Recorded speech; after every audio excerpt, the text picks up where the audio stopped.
Hello ladies and gentlemen, I'm Romel C. Diaz from BSITS 2A. So, ngayon may bago na naman tayong topic. Let me share my screen. Okay, so ang topic natin ngayon is Group Policy Management.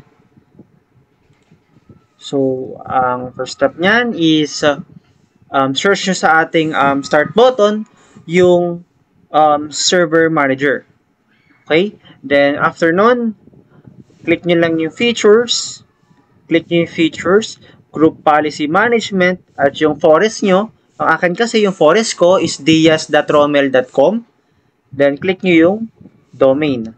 After nun, right-click nyo yung domain nyo, itong diaz.romel.com.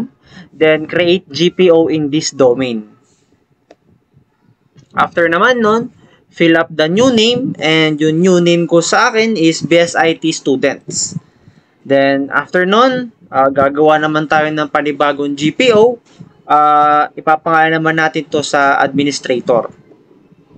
Then, doon sa administrator, re-remove natin yung mga authenticated users. Then, click nyo lang yung authenticated users.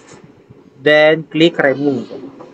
After nun, dito sa BSIT Students, remove also the authenticated users. Then, add a new user. So, paano yon? Re-remove nyo muna siya. Then, after nun, maglalagay tayo ng kahit anong name dito na nakasama sa list natin. Then, check names. Then, click OK. Then, in administrator, add administrator. So, yung administrator ko dito sa akin is Romel. So, in-add ko lang siya dyan. So, next naman tayo. Ngayon, sa administrator, sa baba ng forest natin, is right-click natin administrator. Then, click natin yung edit. Then, pagka-edit, pupunta tayo dito sa Group Policy Management Editor. Then, from this, pupunta tayo sa Computer Configuration, Policies, then Administrative Template.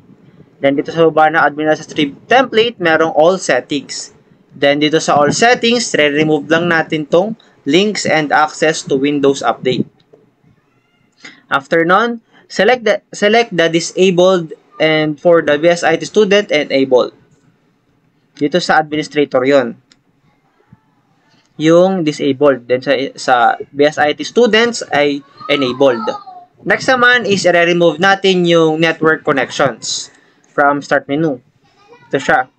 Then next nun, re-remove natin yung help menu from start menu. Remove run menu from start menu. Remove pictures icon from start menu. Remove music icon from start menu. Remove network icon from start menu. Then add log off to the start menu. Click nyo lang yan. Then dito naman, remove task manager. Next naman natin is yung sa steps 19 natin is prohibit access to properties of components of a LAN connection. Then, sa ating step 20, prevent access to the command prompt. Click nyo lang yon dito sa all settings. Then, next is prevent access to registry editing tools.